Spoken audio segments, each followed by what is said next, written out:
What is going on, everybody? Welcome back to another episode of Instant Replay. This is your man, Big B, along with CC. CC, on location again, Yes, Nashville, sir. Tennessee. Tell us what's going on out there in Nashville, man. Man, I tell you what, I had no idea that it goes down like this. Broadway in Nashville, some of the most energy I've ever felt, live music everywhere. I've loved it. So I've been trying to get some of my friends to join. They think it's still Tennessee and not for us, but I've had a fantastic time for the couple days I've been out of here, and I got one more. So I love it. All right, Nashville. Now, just to clarify, Nashville is still in Tennessee, right? It didn't move like states or anything. No, it but it's probably been 10 or 15 years since you guys have thought about coming out here, and it's changed a lot. A lot of folks are coming in. Again, it's the bachelorette and live music capital of the world. So it's going down. Gotcha. Well, I appreciate you being on here, man. I appreciate you making the time to show up and step away from the bright lights of Nashville, Tennessee to bring the people what they want. As long as hotel Wi-Fi holds up, I'm in here. All right.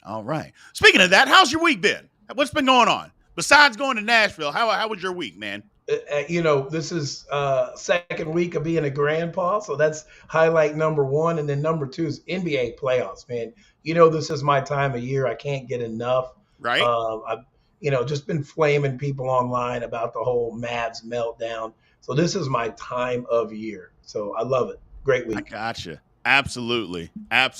So let's get into this, man. So there's been some stuff going on in the news here the last couple of days. Let's start off with these Porter boys. Let's start off with Michael Porter Jr., his brothers. I guess Michael Porter Jr. really didn't do anything other than just keeps knocking the hearts out of those Lakers, but we'll get into that in a minute. But his brothers, Lord have mercy. You talk about a bad week for a family. First, his one brother literally destroys his basketball career. Right. The man was making $415,000 on a two-way contract. It was for 3 years. So 3 years. He was going to make upwards of $1 million. Some people say even $2 million he could have made with his contract. Instead, he decides, you know what? I'm going to gamble that $2 million versus $22,000 that I made gambling. Not just Chris. He didn't just gamble on other sports. He just didn't gamble on basketball. He didn't just gamble on his own team. He didn't just gamble on his team to win. He gambled on himself, prop bets, and took himself out of basketball games so he could win. This guy, unbelievable. What is going on here? Man, I tell you what, that's insane that somebody would get off on that level of manipulation, right? I'm going to take myself in a bet and then take myself out of the game to make sure I win. Like, holy crap. But the Porter family, man, I used to watch the Dukes of Hazzard growing up, and the narrator on the commercial. They got themselves in a heap of trouble. I mean, my God. But, I think Michael Porter took the right approach, and he said, look, I got a boatload more siblings and family to worry about. And I think it took the air out of the sails of some people who kind of live for the bad news. I mean, it sucks. One brother sentenced to 6 years in jail, and the other one, NBA career done forever. He's going to have to go play abroad whenever he gets out or whatever happens. But for everybody who was kind of relishing in that, he said, look, I got 13 more siblings. So it's bigger than that. And I was like, oh, okay. I mean, it absolutely sucks, some of the choices that family's made. But, he's been as stand up as he can be, for a guy that almost had his career ended early with some injuries. So the Porter family's been through it, absolutely through it. So. Well, that's not even the worst of it, CC. The gambling is bad. That's awful. You wreck your career. He'll never be able to play basketball, coach basketball. He'll never be able to be a participant of any kind of any sport ever again. So all that is completely over with. But having said that, that isn't the worst thing that happened to the Porter family. His brother, Coben, he actually killed a lady a few years back in an auto accident, pled guilty, and he was sentenced on Friday to 6 years in prison. I had a blood alcohol level of 0.19, speeding, killed a lady. All this happened in the same week. I mean, look, it just obviously nobody wishes that on anybody. Horrible choices all the way around. But my goodness, for this to happen to this family in the same week, is unbelievable. And you know how the news cycle is, right? They were living for it because it was something bad every other day from the same family, you know? So it was crazy the amount of attention. You know, Michael Porter is not a superstar and his brother is really irrelevant, but the amount of attention it got because it was an incredibly downward spiral for, you know, killing somebody in a DUI and being convicted to ending your career. So it's a freaking shame, you know, for the whole thing. So yeah, it was absolutely nuts. The one thing is that, you know, the Twitter fingers actually came to a halt. Kind of what you mentioned before, because they were giving him grief. They were giving him the blues, singing the blues about his brother Jonte throwing his career away. Was Michael Porter Jr. in on it? I mean, you know how media can be. They were giving him the blues about it, myself included. Next thing you know, all of that came to a stop when, his brother's going to jail for killing somebody. All of it stopped. That's one of the times that you could actually say, wow, the internet actually has a soul. The internet actually has, you know, a conscience, and stop giving this guy grief about his other idiot brother who threw his career away. That was the thing that surprised me, because you know the internet, they don't ever miss. They never miss. And on this instance, they stopped. And you haven't really heard a whole lot about Jonte Porter since then, CC. No, you haven't. And I'm glad they gave him a break. But I think it's just because, again, the news cycle moved on. I'd love to say the internet has a heart. It doesn't. They found somebody else to prey on. You know, you got to remember how anti J-Lo and Diddy we were just 2 weeks ago, right?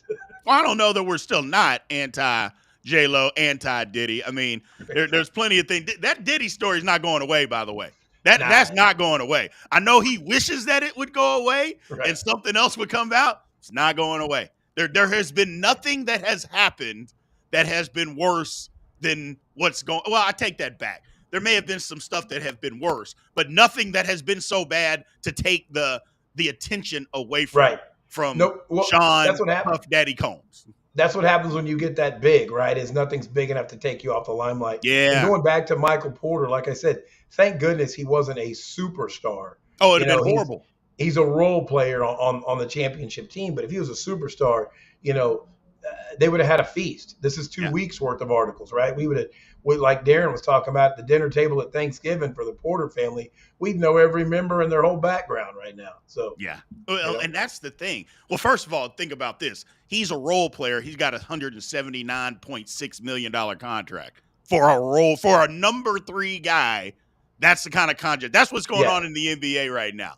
Crazy. For a guy who cannot pass. Absolutely can't pass, can't dribble, refuses to defend anybody. Just an absolute refusal. He's not good. To save his life, he's not going to guard you. Not worth it. Not worth it. I'm open. Not doing it. I got to get my shot off, though. Yeah. Susie nailed it, though. The rap beefs, you know, is the new news. And there are a lot of people, when we get to that are saying that's helping Diddy out. Diddy's drawing the attention for the entertainment industry away with some of these beefs. But we'll get to that. Maybe, I mean, we'll get to it, but is he? Because sooner or later, he's going to be in one of these. Somebody's going to, now he may not fire back. Somebody's going to go at him. I think somebody's going to go at him, and we'll see what happens. I think it's going to be incredible. But, yeah, the Porter family, man, they went through it. It was tough.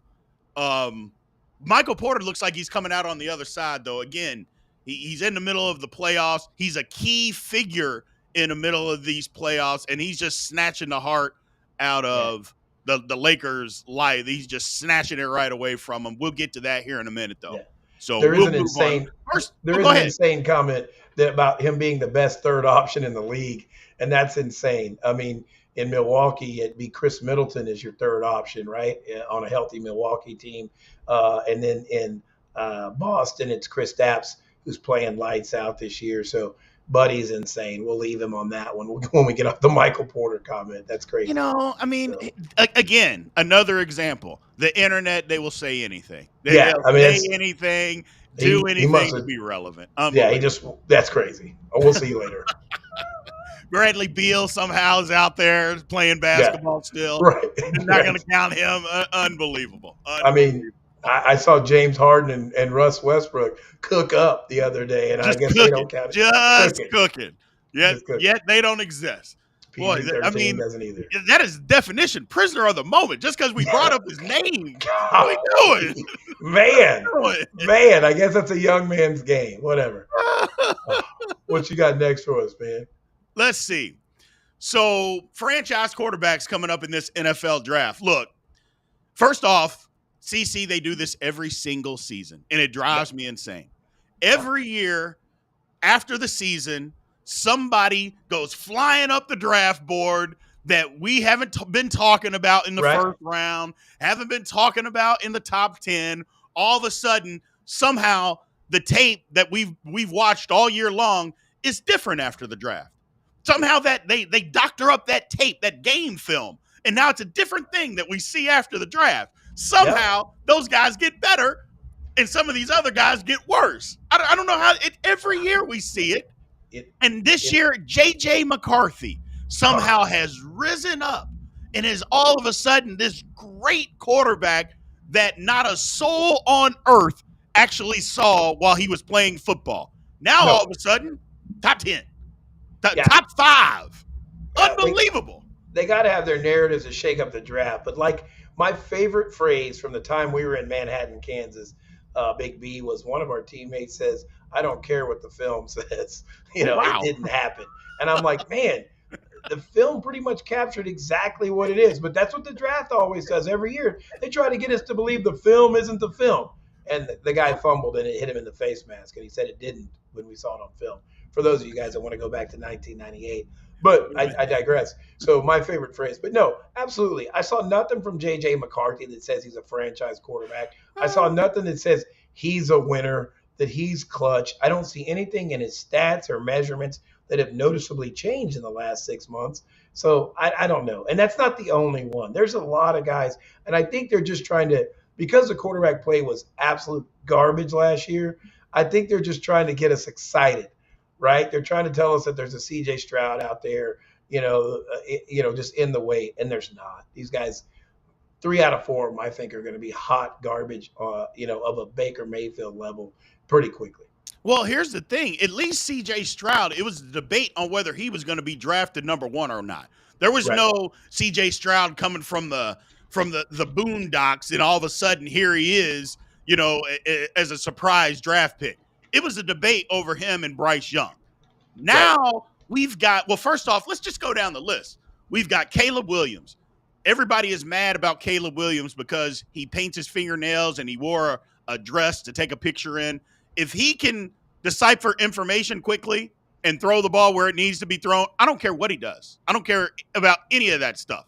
I just want him to lead my football team and get the ball to where it needs to go. I could care less if his fingernails are painted or if he even has fingernails. I literally don't care.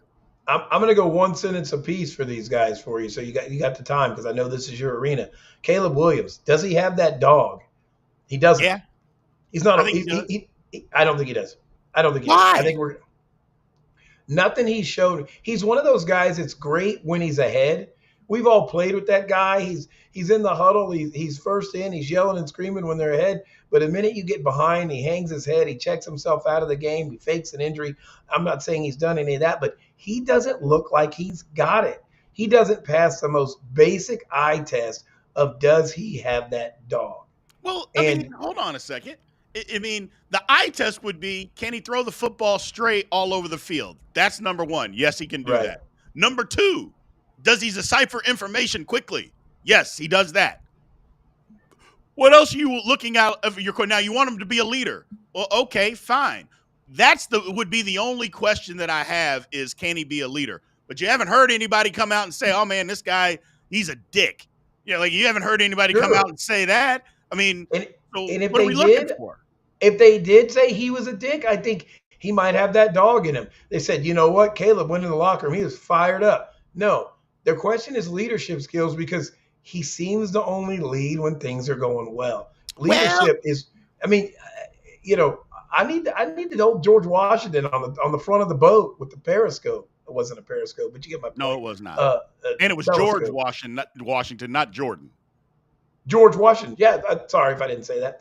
But yeah, that's a leader. I need you to lead me into battle, not just riding high when we're winning. Everybody can be on horseback when we're winning. What about the cavalry coming when we're losing?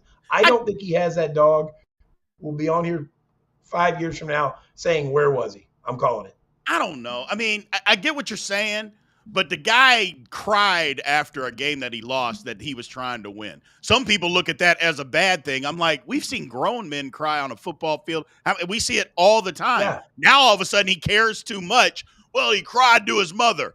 Well, okay, his mother was standing there and he was upset. What are you supposed to do? I mean, it happens all the time. I don't fault anybody for that. It is what it is. That your grown men cry. Okay, it happens. It happens. That means he cared. That's all that it means. He cared. I think he's got a little dog in him. I don't think he's been in a situation, CC, where he's had to show that because his team just wasn't any good. So I don't think he's really been in a situation where it's, okay, let's fight and go win the game. Because anytime he did that, his defense gave up the lead, and there was nothing that he could do to stop that. So the first time you want that dog to come out, the first time that dog comes out of the house and starts barking, it's going to be in the NFL. I mean, but if you've not been in the situation, like for instance, this year against Utah, he led his team back, took the lead with 30 seconds to go. His defense gave up the game. What's he supposed to do about that? You lost me at Utah. I mean, what I'm hearing is, what I'm trying to ask Big B is, when the moment isn't going his way, is he standing up barking? And I'm not saying crying to his mom is a bad thing, but we've all been pretty passionate about losing a ball game. But I just never saw that I'm going to leave it all out here, that I care about everybody else. I don't think he has it, I don't know. We'll see. I like him. Yeah. I don't like Darren's comment, though. Yeah, I like that one. Greater than scaling a wall to crawl in your mother's arm to cry on national TV. I don't think he cared if he was on national TV. I just thought he lost the game. His mother was there. He needed some comfort. End of story. He ain't in the pros yet. He's 20 years old. It happens. Move on. We got to move on with him. But I like Caleb.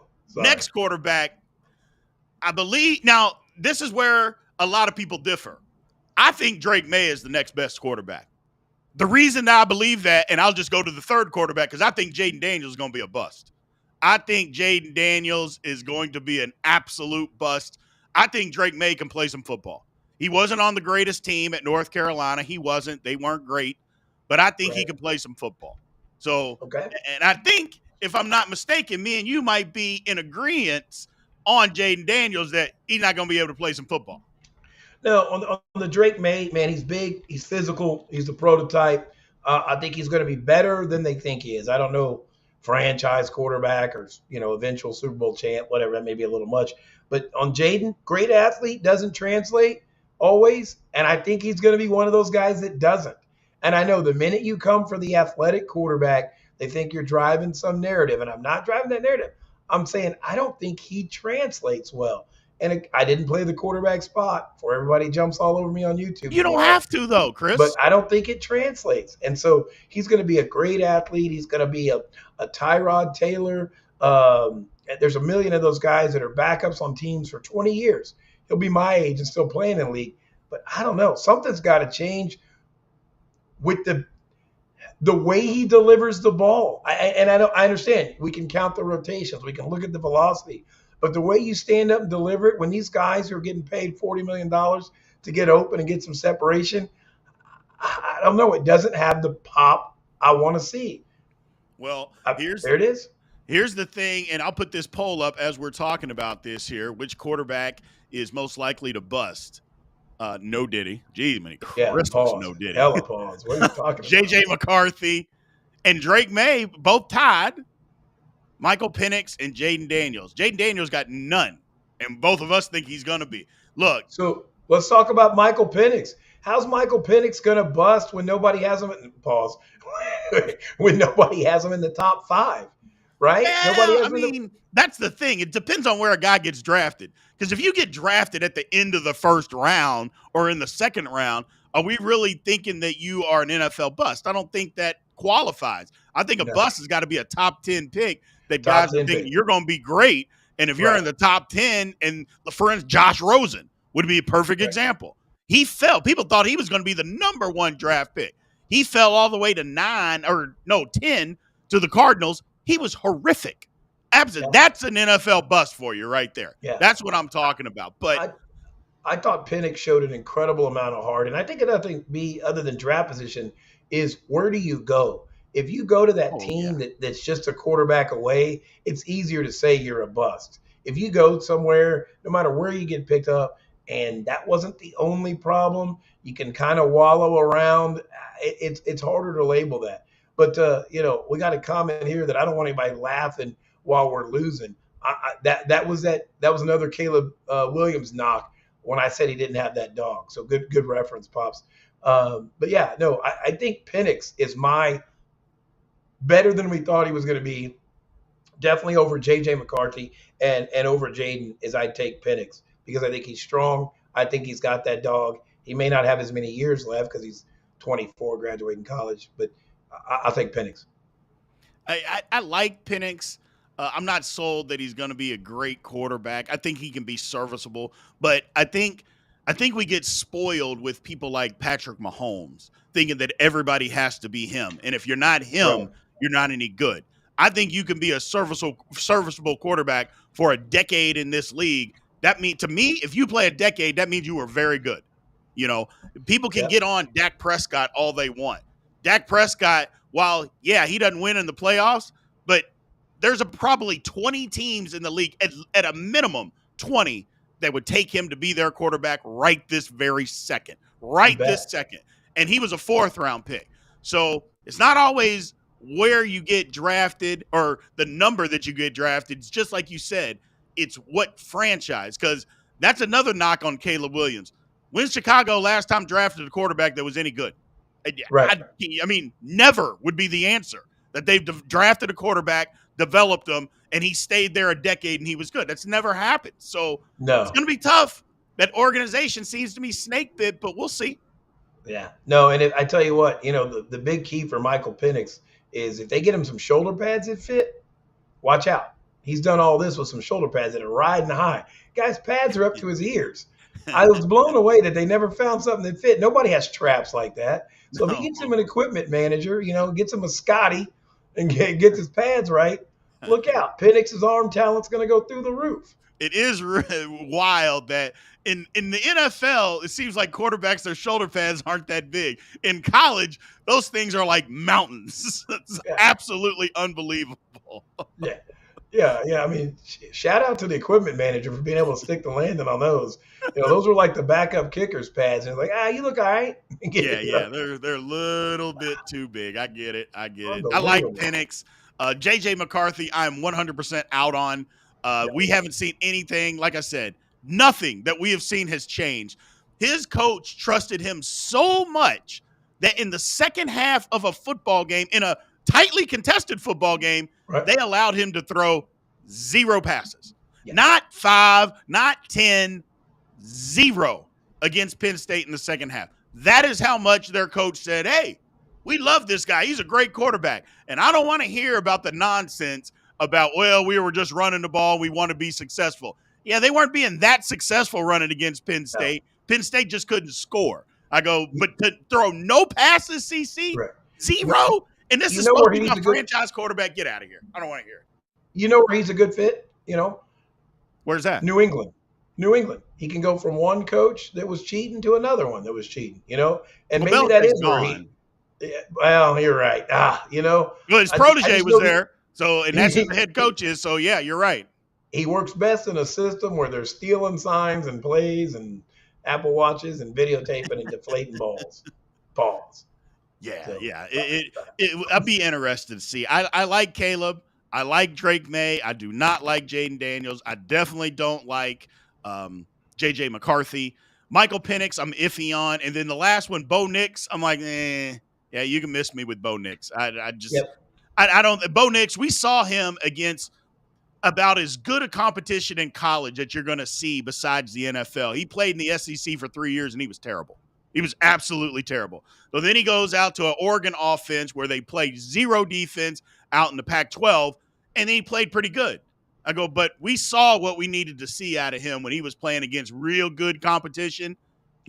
As far as on the defensive side, and he just doesn't have it. I don't want to hear about how much better he got. We saw what he looked like, and he was terrible. You ever had that deal where that somebody keeps pushing on you that you don't want to take because they're too pushy about it?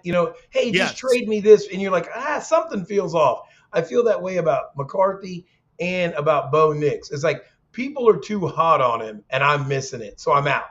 I'm old enough to just pass. Maybe I was wrong, but everything that glitters isn't gold. But you seem too excited to say to trade me this $5 bill for this $1 bill. I have a feeling it's fraudulent. So Right. no, people are way too high. That's a narrative they started late. I'm Right. out on that.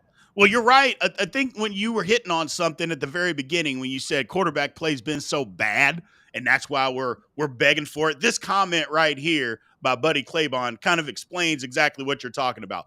Joe Milton, as a late round flyer, could develop well behind a Kirk Cousins type. Now, for you that don't know who Joe Milton is, let me explain.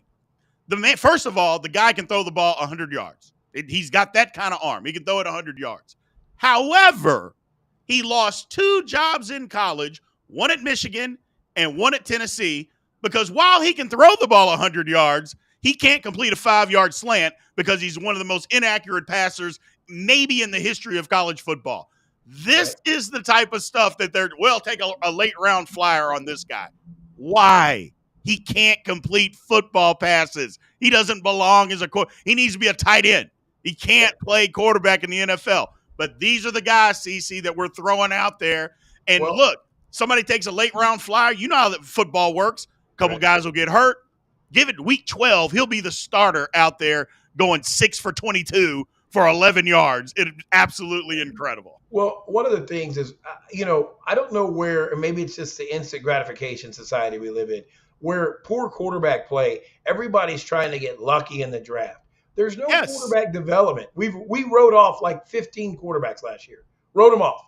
Can't play. Maybe they'll do better in the draft. Maybe we'll have to draft in 26. You're like, what is going on? Right. Because there's no one's going to get any better. And I think that we got to follow that same logic when we are talking about the draft. I'm not going to draft a guy that's a project. The city won't wait. The news cycle won't wait. ESPN, Big B won't wait. He's got to be ready now and develop behind Kirk Cousins. I like the idea. And in a traditional system, buddy, I don't hate it, but we're not going to give him that chance. That's just not what we do. I thought we wrote off everybody in Atlanta a little bit early. No. Desmond Ridder couldn't play quarterback. He had no business being a quarterback in the National Football League. I mean, not to mention they chose him over Lamar Jackson, but that's a totally different conversation for a different game. But Joe Milton lost 2 jobs in college. You're never talking about developing. He literally lost 2 jobs in college because he couldn't complete passes. That's the guy we want to develop? I don't think so, man. I don't think so. I don't like that. I don't like that. Do we know who Kimberly Harris is? We don't. Okay, she said we should discuss Taylor Swift because it's sports adjacent. I just thought that was hilarious. It went by my screen a little bit ago, and I was like, you know what? If she wants to move on from quarterbacks being drafted, I get it. But I haven't made it through the Taylor Swift albums, Kimberly. So as soon as I do, people have been sending me some songs. I will let you know. Yeah, I haven't made it through. I haven't started it, and I will never start it. But that's come me. on. I'm not a Taylor Swift guy. I'm not. She got a couple of songs out there. I think it's more fatigue that I've heard them so much somewhere that I know the song, but I'm just not a Taylor Swift fan. I'm just not. I don't hate her. I don't despise her. I think she's talented. It's just not my cup of tea. Not my cup of tea. We got another poll that came up here. Chances CC she's at a bar like 100 in Nashville tonight. 100%. 40% people say 100%. 5%, I don't like that. I wouldn't have went 5%. 20% say that. 30%, I wouldn't have went that low either. 70% is about where I said. 20% of the people think that's where you're going to be. I like it. I like it. Yeah. The curve tonight, You know what? getting on that little. I like it. Yeah. Let me help you out. I got a late appointment tomorrow, so no early morning. They got the little electric scooters, so I can get up and down this hill. And the Taylor Swift bar is about 100 yards away, so I'm going to try that first for Kimberly's point. But I won't end up on a curb. I'm a grown up. I take care of myself. Maybe a trash can or a dumpster, but who knows? But I like the poll. Great poll. Yeah, it was. Let's move on here. So NBA playoffs, man. This is your time. This is your speed, CC. This is your jam. And I'll admit, the first day, the first games, the game ones of every game but one, I was upset. I was like, you know what? Is this what it's gonna be like? I'm not happy. Game 2, starting last night, Lord have mercy. If it's gonna be like this, CC, it's gonna be incredible. Before we even get into last night's epic collapse by a couple of teams, we got to talk about my narrative for all year is you guys' your MVP. Is this your king? Luka Doncic. Couldn't guard anyone.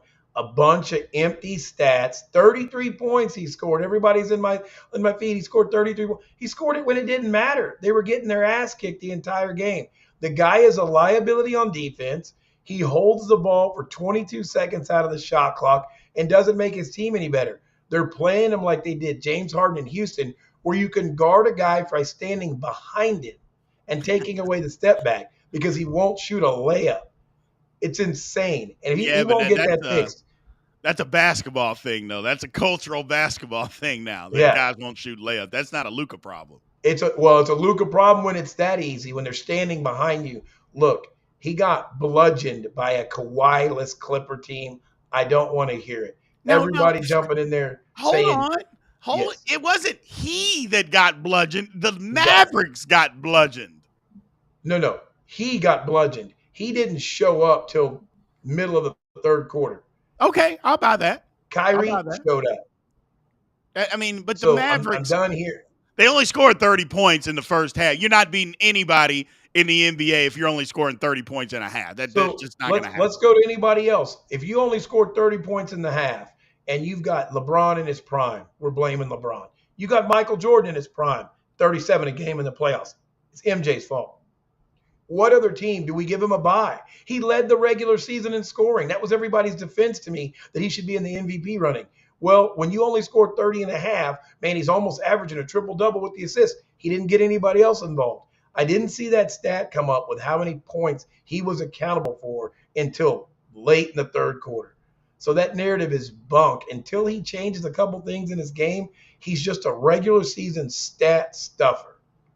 Well, I disagree. I disagree because he's played well in the playoffs. I mean, they were in the Western Conference Finals for crying out loud, and it was largely because of him. Now, I'm not saying that he's a great defender because he is awful at defense, but you can't say that he's just a regular season stat stuffer because when the playoff now, barring the first game on Sunday, they got blown out.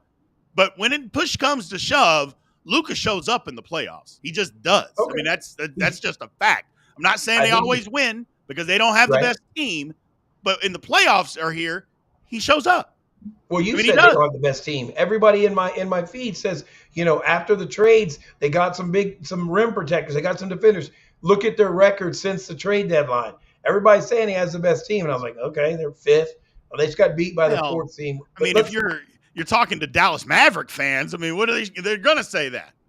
I'm talking to everybody on the internet, and they seem to be Luka fans because it supports their narrative that you can move really slowly and shoot three-pointers and win. No, you can't. Okay, now to the last night's games. Was the moment too big for the Sixers? Right? No, they got cheated. Did they get cheated? Nah. Well, here's the thing. Get out of here. Let me start by saying this.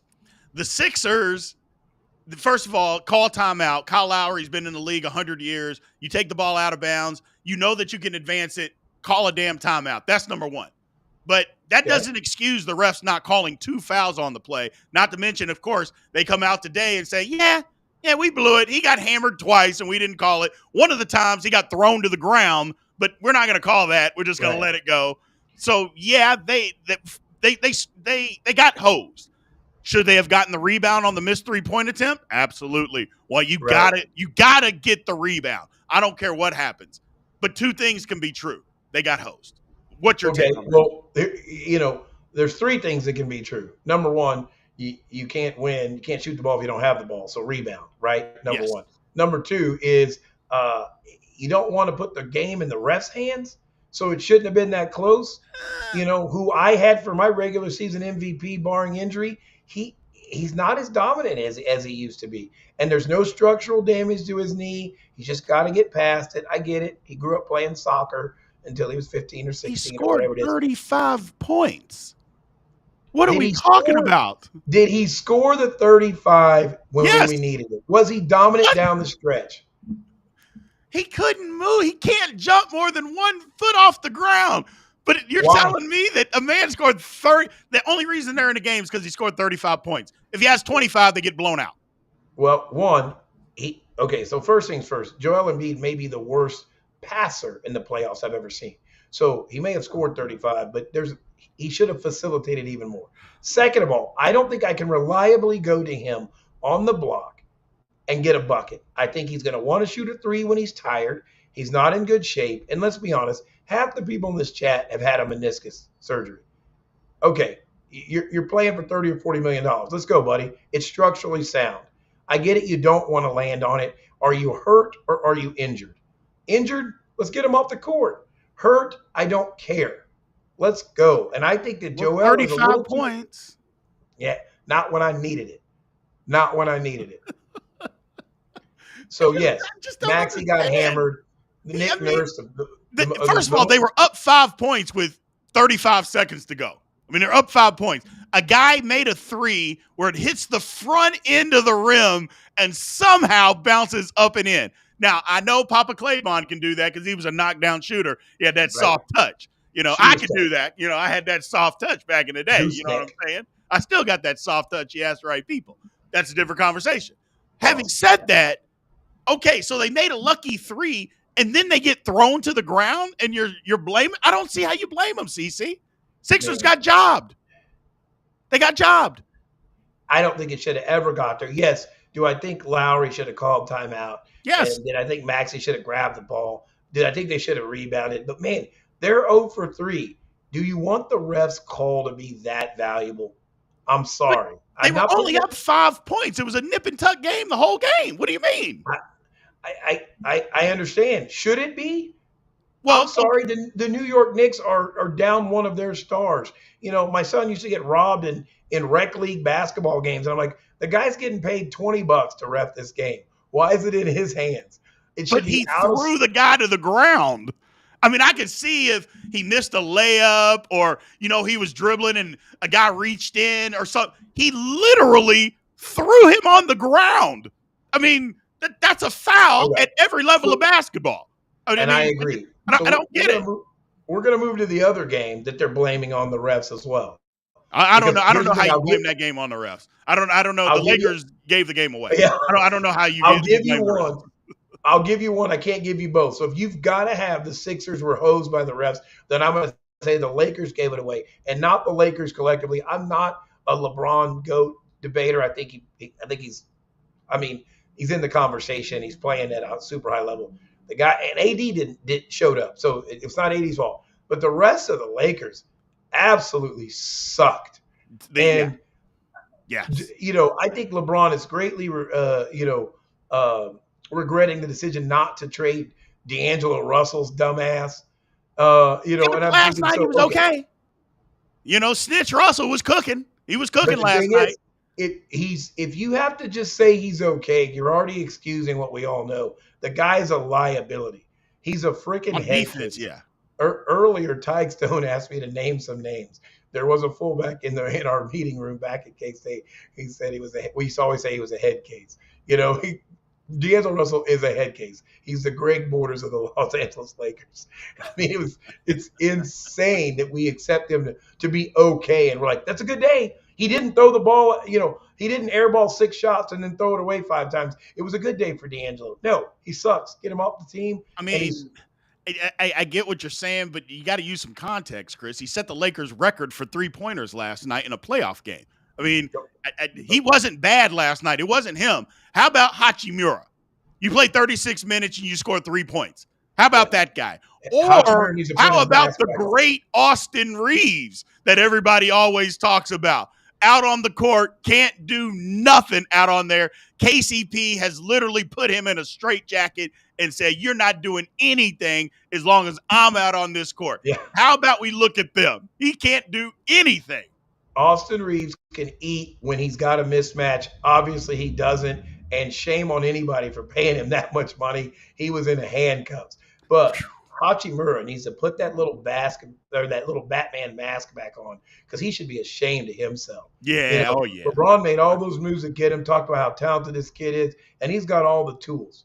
He's got all of the tools. He's a no-show. So maybe it's the altitude, maybe it's the atmosphere, but holy shit, I was so disappointed. I'm not a Lakers fan. My old man is. I'm not, but I want to see good ball, and that was not good ball.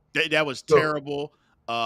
Like I said, down the stretch, the Lakers got it. You're up 20 in the third quarter, and you can't bring that home. LeBron wants to talk about a foul call on D'Angelo Russell. It was a foul. That didn't have anything to do with you blowing a 20-point lead, okay? Right. I don't want to hear it.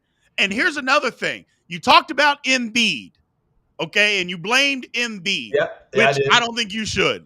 Okay. Anthony Davis didn't score a point the last 19 minutes of the game, scored 32 points. Not enough. I'm assuming you're going to agree not enough, right? No, absolutely not enough. But let me tell you about Anthony Davis. The unibrow was in the same expression I was the whole game. He was watching Jamal Murray cook. I felt like he sometimes is a prisoner of the moment. He forgets he's in the NBA too. He was doing a lot of gawking. Yeah, no did he? I felt like he was, I felt like he was doing a lot of watching, and he was amazed. I think the game was too big for him. Here's a guy that, LeBron said was in the top 5 players in the league 3 years ago, and then won the chip in the bubble. And I think he was just a spectator. He was just along for the ride. And then he wants to get pissed in the post-game conference and say he hit a big shot. You were watching him, mouth open, agape, holy shit. Anthony Davis, sometimes he doesn't even put a hand up. The Joker goes to work on him, pause, and he's just like, yeah, man, that's the MVP. Sometimes he's kind of happy to be there. So a guy that doesn't have that dog in him, and I'm not even going to say street clothes. He's played a lot of games this year. I was disappointed in AD, but Hachimura and the collective Lakers lost it, and they are wasting our GOAT, our time frame's GOAT, his dwindling years with just piss poor play. So. Yeah. I mean, they should be ashamed of themselves. They had the game. And number 2, Darvin Ham. Yeah. How about a defensive adjustment, CC? How about, hey, this guy's killing us and nobody's making any shots. How about we double team this guy? Nope, we're not going to do it. We're going to double team Jamal Murray and AD guard him one-on-one. What are we doing? You're going to double team Jamal Murray? No, Jokic was killing them. Man, he got him back in the game. Jamal Murray only entered the fourth quarter with 6 points. He started killing them. Double team the guy. Crazy. Only Michael Porter Jr. was making shots. That's the only guy that was making any shots. Nobody else was. And they let him catch up. When you think of centers that can score all time. Yeah. Where's Joker for you? Where's Jokic? I mean, he's got to be in the top 5. No way. They can score? I mean, yeah. Why isn't he?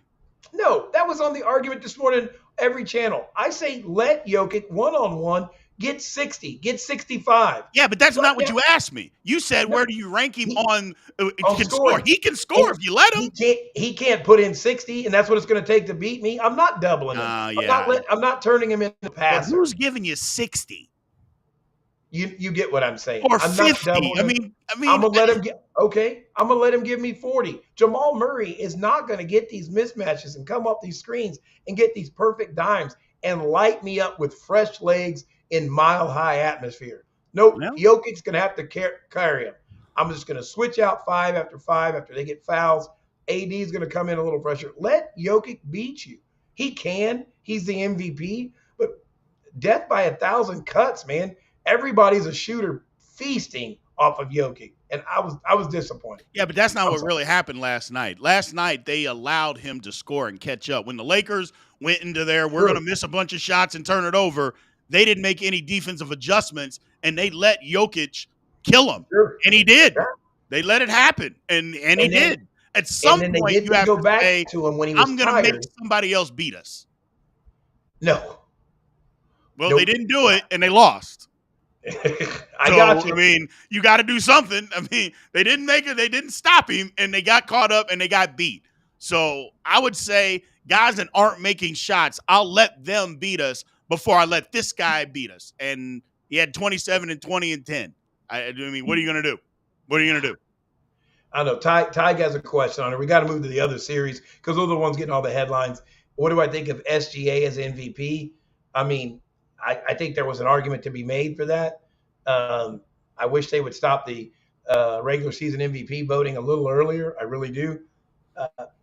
But I don't know. I think the moment is getting too big. The kid looked really good, and he's 31 a game. I don't know what his playoff scoring average is, but I don't know if he makes that team better or that team is that much better around him. Hear me out. They got the big physical Williams kid that plays defense. They got Chet, who's runner up to a rookie of the year. And then they got the, oh my gosh, I can't think of the little guy. I wish Josh was on here. He'd tell me. So they've got a great supporting cast, not taking anything away from him. But I don't know if you don't have those things, if he's making himself the most valuable player in this league or to the team that won the West. So that's my SGA take. Cat's as smooth as it can be. But sometimes, those kids who don't look like they're running hard don't get the credit. And I think that's what's happening. I feel like he's got more in the tank. And I got to see that Bernard King, that flu game, Jordan, him get carried off, the Kellen Winslow. I've got a bunch of them. Yeah, but it's also been a lot of regular season stuff. And you know how, some of this stuff works. You play good in the regular season. Okay, great. Let me see you in the postseason. And then if you come back in the next year and do it in the regular season, I can get you an MVP. We'll give you an MVP vote or two. But I don't think he's going to win it this year, although he's in the conversation because he's really good. But I don't think he's going to win it. But let's move on. You're right. Let's get to the last topic. Look, rap battles, man, they have gone absolutely out of control, CC. I'm not a rap battle guy. I admit that's never been my thing. I'm in it now. I'm in it to win it right now. I am all in. I can't get enough. My search history is looking for rap battles. I am 100% in. Tell the people how all this got started, my man. Well, I mean, hey, look, there's been a lot of subliminal, shots at Drake and Kendrick Lamar and who's got the throne. This is what happens when you've got a vacuum at the top, right? I've been a hip hop head since I was a little kid, and it's always been about braggadocious and boastful and who's number one, and everybody kind of falls in line until they fall off. So from LL Cool J to Jay-Z to Lil Wayne, well, then the torch got passed. And it's kind of been soft, right? And it's been Drake just running the charts and all the teenage girls buying his albums. But is he the best rapper? And all the guys who are good at this craft, a lot of people said it wasn't a talent. I won't get into that, growing up. But, it is. It's arguably been the most dominant genre of music for 35 years now. The talented guys said enough is enough. I'm tired of the pop star, the guy with all the production and all the stuff, winning. I'm going to come at him. And they picked the wrong guy. He's a master puppeteer of the internet. He's a punchline guy, and he's got the production values behind him, and he's killing them. Now, what people are getting mixed up with is there's a lot of battles going on, and they're thinking it's all the same battle. That Chris Brown Quavo thing that popped off, that's completely separate, no relevance. That's over one girl that they both dated, which, when I was a kid, people were just going to make fun of you. You guys are fighting over a girl? Like, neither one of you got any riz, So, yeah. So, that's a whole different thing. And the sad part about that is Chris Brown, the R&B artist, absolutely killed Quavo, the rapper, the untested rapper. So, don't bring a knife to a gunfight. I think that one went to bed. Now, out of nowhere, Kanye West weighs in on the Drake versus the world debate. And I'm sorry, I don't think it got its proper dues. Kanye, when he's forced to rap, is amazing. And I know he only took a couple of shots at Drake, but everybody's on notice. When he was out there with Jay-Z on Watch the Throne, there was nobody better doing it. That's why they sold millions of records and sold out every tour and every continent everywhere. Kanye came. I don't know if they got his meds right. I don't know if he needed the right challenge, or the fact that Drake has already bought the house next to Kim Kardashian struck a nerve. I don't know what his deal was, but Kanye came for him, and now it's a little more even. It is. Okay. And so I think actually Drake is losing this battle right now to the Kanye West, the Pusha T, the Kendrick Lamar. I think he's down one, and I think he's got some tricks up his sleeve, and I can't wait. And this is what rap needs, right? It really does. It needs to stay relevant. It needs these battles, and I'm loving every minute of it. So there's a couple people yet to come out, but we know how that's going to go. Right. Well, and again, as long as it stays safe, as long as we keep doing this and it's going back and forth, I'm all good. But as soon as somebody gets in their feelings and takes it to the next level, that's where the problem comes in. However, I will say this, though, Chris, the people that are involved in this stuff right now, they didn't grow up that way. They didn't grow up in the crazy bullet throwing, type of stuff. That's not them, so I think we're going to be okay there. Here's a question for you. The era that almost killed hip hop, which literally killed the two biggest stars in 96 and 97. Right. It was struggling for street cred.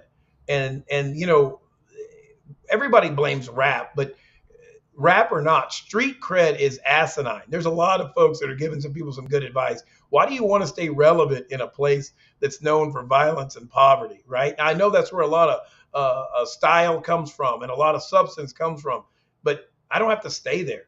And so these guys aren't going to, there's not going to be any gunfights. I hope Chris Brown and Quavo actually do set up this pay-per-view fight. I will watch them throw some hands. That's for the people. But no gunfire, no real violence. But we gotta. This is what iron sharpens iron.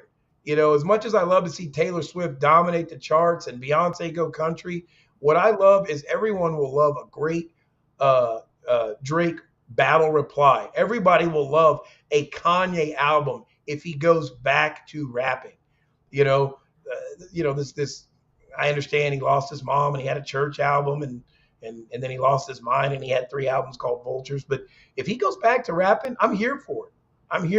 And so is everyone else, because even the folks that don't like rap will still buy the sneakers that they support and will still go to the arenas that they sell out. These guys are the culture and we follow their lead. And so now I want to follow their lead on stepping up and being the best, not just being here.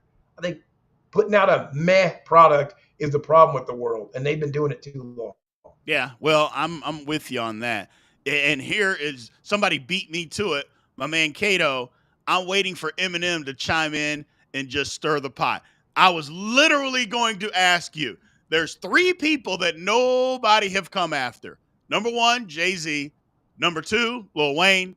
And number 3, Eminem. And my thing is, Eminem, I think, would shut all of this down from everybody if they came after him, but they're not going to. They're not going to attack him. They're not going to do it because as we've seen Eminem is a career killer. He will literally end your career, and not by now. Jay-Z will do it with a phone call. Hey, man, we're done with this guy, and that'll be the end of your career. Eminem is going to embarrass you to the extent that that's it. So I don't think we want to see I don't think anybody wants part of Eminem. Am I wrong? I could be wrong. Am I wrong about that? I think there are some guys, and don't get me wrong, people will get some things confused. They'll go to sales, which nobody gets with Eminem in the sales department, and then also his lyrics are close to unmatched. But there are some guys that can get with them from a battle perspective. Whether or not they will try it, I don't know. I would love somebody to get Eminem involved and make him rap again too. Jay-Z's not the best battle rapper. In fact, arguably Nas beat him with Ether. although the Takeover is one of my favorite songs of all time. But Eminem in a battle scenario is awesome. So is Kendrick Lamar. Now, when we go to record sales and the internet weighs in, I see Ashford in the comments talk about, well, Kanye's last sales weren't that good. When we start talking sales and popularity, is different than what hip hop is based on. Totally different. Hip hop is based on how grimy is it? How good was that punchline? How true was it? How, when LL Cool J was, just overstepping everything with an album called I'm Bad. Like, okay, it went on to sell a lot, but initially it was like, holy shit, he's just talking that talk, and I love it. And so, K-Dot can go at Eminem and get the best out of him. You'll never see Kanye go at Eminem and get the best out of him. And the reason Kanye could is Kanye admittedly has the best writers for him. So Kanye has the top 4 or 5 guys that'll pin anything for him, and he's going to be what he is, arguably the best producer of all time, over someone writing for him. And so Kanye's got a shot, but I don't think we're going to get down to that. So no, good comment here. We need a pay-per-view rap battle. If we had that, would eat it up. I was going to say, I think that would blow. It would just dominate anything that we've seen. It would challenge a Super Bowl, in my opinion. Now, granted, Super Bowl's not on pay-per-view, but it would be more than any UFC fight, more than any boxing match that we ever saw. If we did that, that would just blow the doors off of anything that we had ever seen. And I would be 100% here for it again. I'm here for it. Yes. Yeah. I'm like I said, I'm not a rap battle guy per se, but if that ever happened, my goodness, it would be incredible. So yeah, people are obviously with the Tyson and Jake Paul fight, people are craving that nostalgia, right? And so, we all grew up, everybody, that's an 80s baby or whatever you want to call it. We grew up with hip hop being the dominant genre all the way through high school, college, and after that, the soundtracks to our lives. We would kill for a Eminem, Lil Wayne, Jay-Z, Kendrick Lamar, Drake, Free for All, DMX, if he was still alive. I mean, that was my soundtrack to college. I loved everything DMX put out in 18 months. 3 albums went triple platinum. So I'm here for it. I'm here for it. I can't wait to see what comes out next week. So we're going to get the poll up because we're about ready to shut this one down. My man, Matt Hasselbring, jumped into the fray here. Me and B had a great tape. There might be, and not this, allegedly, might be a rap tape out there with old Big B on it, rapping his mind off. I don't know. There just might be a tape out there somewhere doing a little digital underground recap. There just might be something out there that we need to get out there. Somebody needs to get on wax somewhere. There might be a tape. It's about 30 years old, but it's out there. I'm just saying, it's out there. I'm not a great rapper. I do spit some bars in the shower, but I think my pen game is untested. I think I could ghostwrite for the best of them. I've got bars. I just don't like my delivery. I'm a little too Tulsa, Oklahoma in my flow, but I got bars. Aha. Wait a minute. What do you mean a little bit too Tulsa, Oklahoma? They had the Gap Band. What are you talking about? Hey, Greenwood, Archer, and Pine. You got the bomb on me, baby. Yeah, no. But it just doesn't have that. It doesn't have that Memphis, that Chicago. It doesn't have the flow. So, which had the hardest diss? Final round. Drake. We got 50% saying Drake. Chris Brown. I don't see how Chris Brown does. J. Cole. How did J. Cole get a vote? J. Cole bowed out. How in the hell does J. Cole get a vote? Unbelievable. You can't diss somebody and apologize. Whoever voted for that person kicked out of the thread. Unbelievable. I can't believe it. I cannot believe it. You see Buddy saying Freestyle Fridays went crazy. He remembers. I used to spit hot fire when he was a young man. He used to hear me bars. We had bars. Lord Jesus. And it's just, we've heard too much. We hear that, we've heard too much.